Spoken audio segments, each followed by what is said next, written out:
toujours vivre le DMTV, bilile kamalo bana ebele.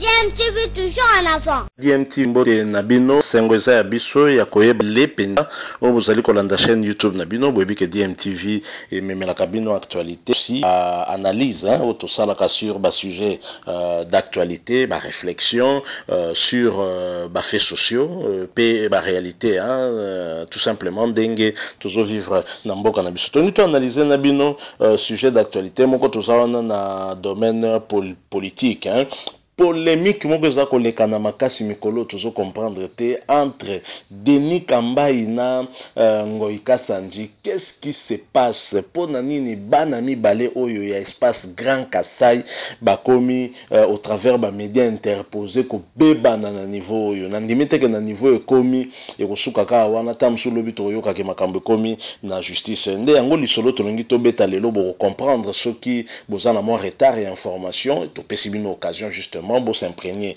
na likambo yango boye ba nini ezali koleka na entre Denis Kambai na Ngoïka Sandji. Est-ce que na FCC Kalaté tout le monde a batu mususu ba osala pa ba sauter ba katisi ngambo neti kaka yango nde tozo talela tozo zimele. Alors avant to kota na ba détail il y a lisolo to beta awa bo permettre to rappeler na bisonyo surtout parce que maladie wana zo concerné en tout cas bisonyo surtout boyebi coronavirus est paralysé monde entier. Mais awa tozomona que depuis chef de l'État Félix Tshisekedi a l'évaki état d'urgence surtout na Kinshasa wa mingi tozali vraiment batetu pe ba inconscient. Ça il faut que toloba yango tozali bongo dans na milongolité toza ko respecter ba mesure barrière tende ba kondi bazui. D'ailleurs tout monde qui dernièrement mon kondi police numéro 1 il y a ville province à Kinshasa l'équipe sous pour marteler que cache nez to masque bala tarango te ko kitisi yango na menton awa. D'abord c'est dangereux parce que menton en les espaces moko yo microbe ko zotan aux yeux matisi les sous directement aux permettre na microbe bango kota na monoko kota na zolo. C'est vraiment dangereux et lo que ça même pour na bolam na biso mais toujours telemela yango biso moko toza ndenge nini au peuple ya ndenge nini vraiment tout respecter ba mesure barrière s'il vous plaît. Maladie ezali surtout respecter la mesure barrière toujours mi batela mais toujours batela pe ba famille na biso pour boyebi que prévention ezali seul moyen efficace au toza nango pour que to koka ko lutter contre maladie oyo pe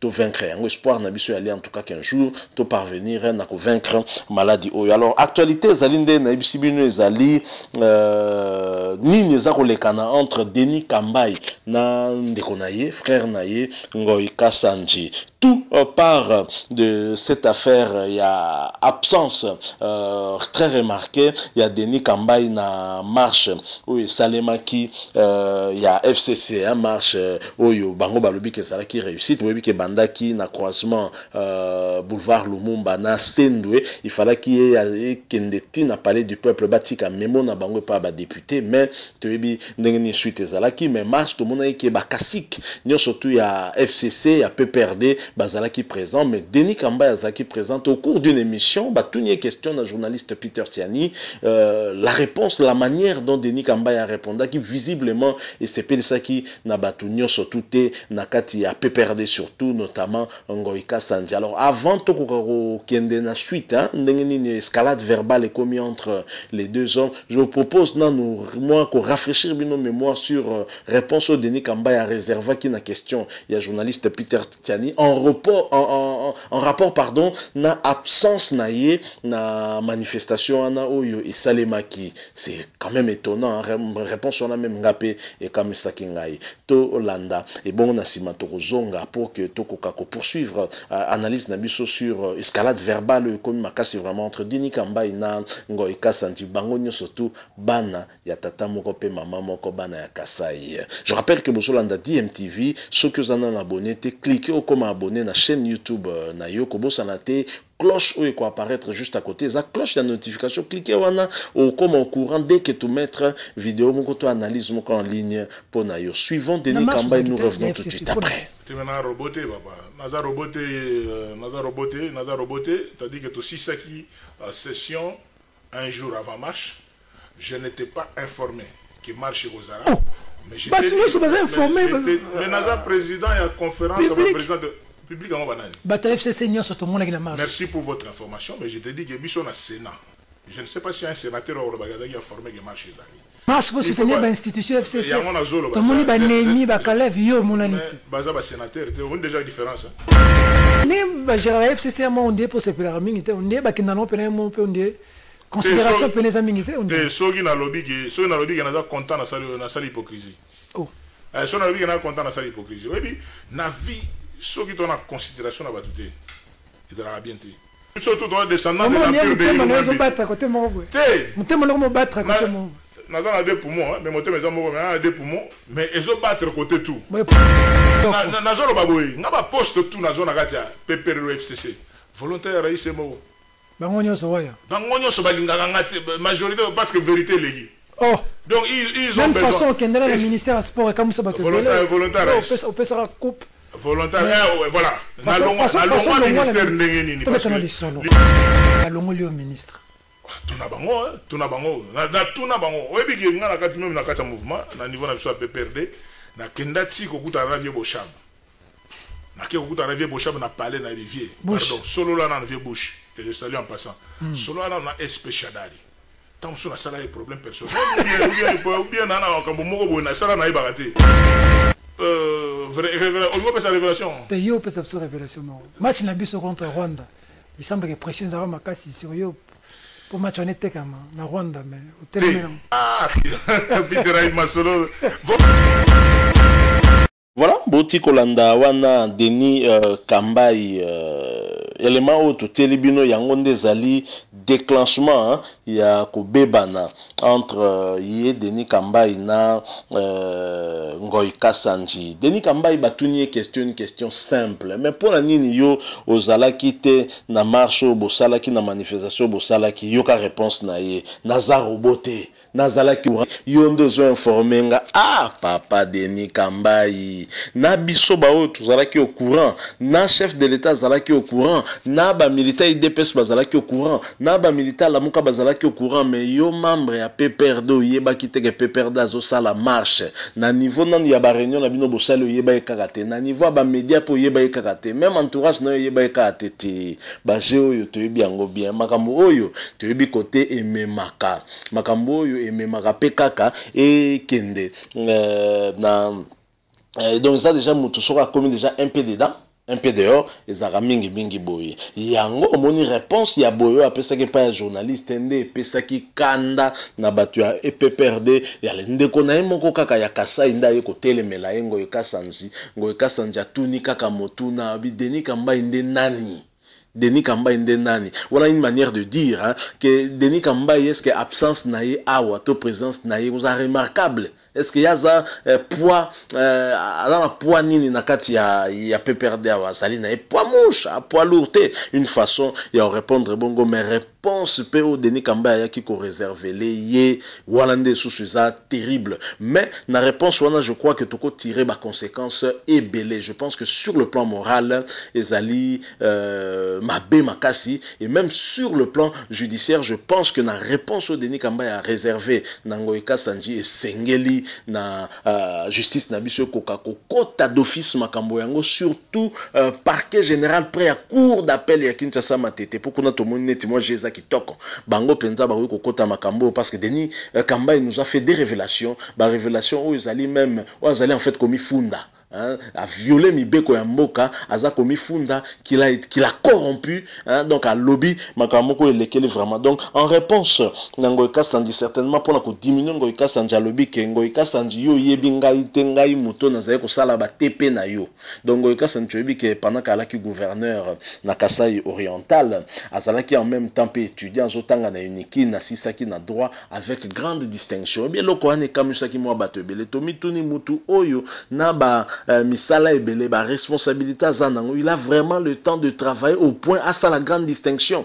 Voilà, Denis Kamba il nous relève, hein, nous révèle, pardon ici, excusez-moi, nous révèle que Ngoïka Sanji azaki na ko sa ba TP na été mutaza ko sa ele ba TP zalaki Denis Kamba pende mutu azalaki artisan munene pona grande distinction na wana, ça veut dire lingi koloba ki yenda zai ko beta kati na ba prof donc a corrompaki pour que Ngoïka Sanji akoka ko satisfaire avec grande distinction. Donc wana je crois que Denis Kamba en tant qu'avocat a ko ignorer que makambo a lobby wana, bien sûr lui pense nuire na réputation ya Ngoïka Sanji, mais en même temps azali ko sala ba révélation na justice qui est à corrompaki payé azali ko sala ba TP à mutumsu, c'est interdit.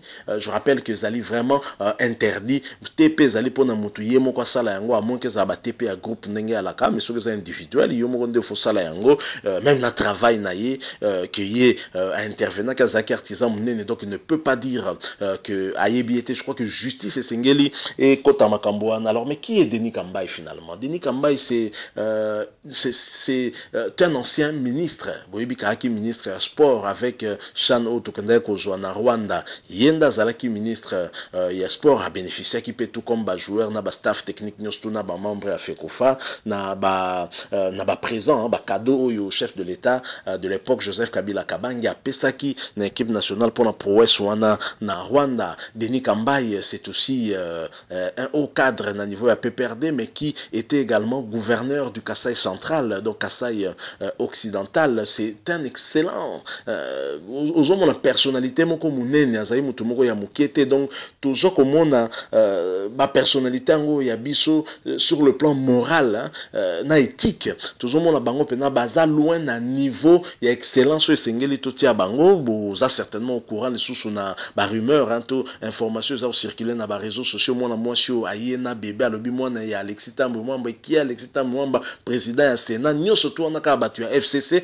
Est-ce que ba imoro nde ba vandi kuna na FCC? C'est la question que nous nous posons, mais vivement que justice a ko taper makambo oyo, parce que soyi makambo ko pezali ko détruire mœurs justice a ko ta ngo to moni ba makambo la ba pasteur Moïse Mbiye, pasteur Mukuna d'ailleurs tisi quoi za na makala, et il ne faudrait pas tous dans la politique il y a deux poids deux mesures, parce que à sali ba révélation grave et sengeli na parquet na ba procureur ba ko se saisir na likambo na pe ba ndele nini le kana besoin ce qui ba information ne zali vrai ba allégation ou y apporté contre Ngoïka Sanji, si c'est vrai, et sengeli même na Ngoïka Sanji ba boto la titre académique wana parce que il a triché, et ce qui n'est pas une chose à encourager zali vraiment à quito côté. Mais Denis Kamba il n'a pas propos na ndenge toujours sentir. D'ailleurs même journaliste Peter Tiani a timbela ki angopé aza retourner yo on dirait comme un pied dedans un pied dehors, et c'est ce que nous remarquons aussi. Mais finalement cause à la pied dedans rezali ndenge ya de Kamba bobi que Denis Kamba yé